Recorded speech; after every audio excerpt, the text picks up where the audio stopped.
Hello everybody and welcome to Toy to You Curator's Corner, episode number 21.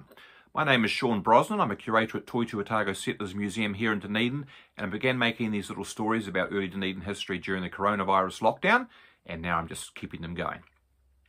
Now today's story is going to be a sequel to the last episode where I talked about Dunedin's first resident doctor, the cranky and irascible Dr. Henry Manning. And today I want to focus on his wife, because yes indeed, this rather oddball character with his fiery temper and his foul tongue did indeed get married. And that must have been one interesting relationship, to say the least. The woman in question was Eliza Stokes, formerly of Pauntley Court in Gloucestershire, England, who came out to Otago with her sister, who was married to Dr. Frederick Richardson, and with her brother, Edward Stokes, on the Dominion, which arrived here in September 1851.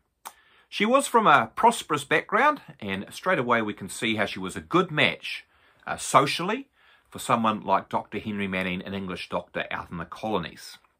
They were married, in fact, within months of her arrival in New Zealand, and they set up their home in the little stone house that had been erected first of all for the schoolmaster, James Black, and was right behind the original first church. You can see it in this picture here. It fronted onto Dowling Street, and they apparently called it Stonehenge. Now, according to Dr. Robert Fulton in his history of early Otago doctors, Eliza Manning was quite as eccentric as her husband. He describes her as a tall, striking-looking woman, well-educated, and an excellent horsewoman. And in fact, this passion for horse riding was something she shared with her husband. And the two of them apparently rode miles across Dunedin. Perhaps she accompanied him on his rounds as he went to places like North East Valley or up to Halfway Bush.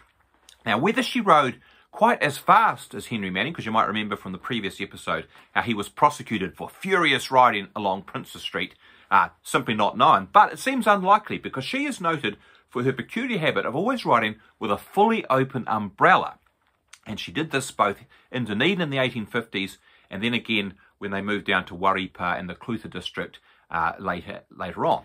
Now, I think I mentioned in my last episode that Henry Manning was very well remembered for his kindness to children and his fondness for animals. And again, these seem to have been two qualities that he shared with his wife. But unfortunately, and no doubt a sadness to them, they never had any children of their own. And that would have made them stand out in the very fertile pioneer community where having large broods of children was really the default setting. And even more in a sense in that social context, it would have made Eliza Manning stand out, because in the Victorian concept of marriage, producing babies was really the hallmark of a good wife, and if you simply couldn't, well, it was kind of a black mark against your name. Now, I mention this not to be cruel, but simply as my reflection upon the marital relationship between these two very eccentric characters who stood out for their eccentricities, and this would have just been one more way in which they were unusual in the early Otago community. But how might that have played out between them? What sort of emotional tensions might it have engendered within their relationship? Now, that's the sort of territory that historical sources just don't allow us to go, and why I think it's so facile to judge people of the past based on what we do know about them, because we can't get inside their heads, we can't understand what emotions and motivations they might have had. Now, my thoughts on this are particularly prompted by this very unusual advertisement that Henry Manning had inserted in the Otago Witness in June 1855. What on earth could he have meant by this? Had Eliza been spending up? But why the strange reference to one designated as my wife, wife in inverted commas?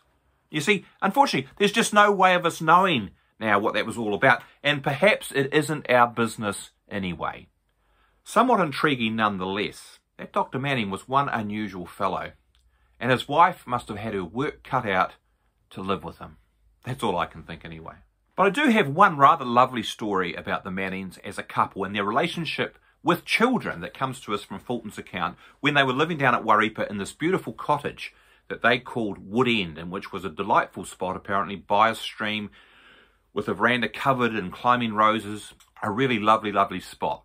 And here's how Fulton tells his story. The Mannings had no children, but were very pleased to entertain those of the more fortunate who had, by giving Christmas trees, tea parties, etc.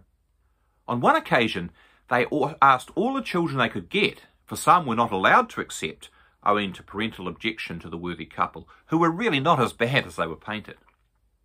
The doctor started out to carve a huge pie, which was gaily decorated with coloured ribbons running from the centre to the circumference of an enormous dish.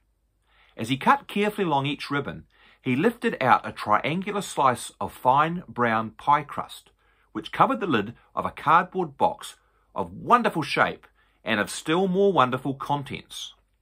As each child lifted off its pie crust, he or she found beneath a dear little kitten.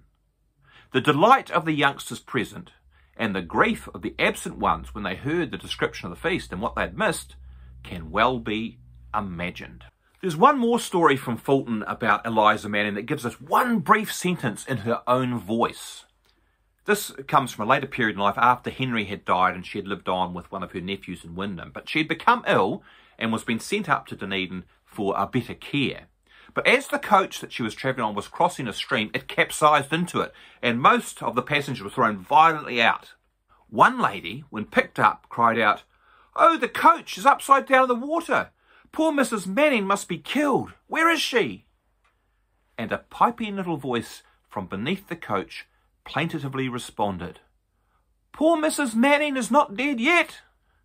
She had sustained no injury whatever and lived for some time after this accident. So there we go. I hope you enjoyed that story. Just a reminder to us of how little we really know about people of the past and casting a little bit light onto one shadowy figure, Mrs. Eliza Manning.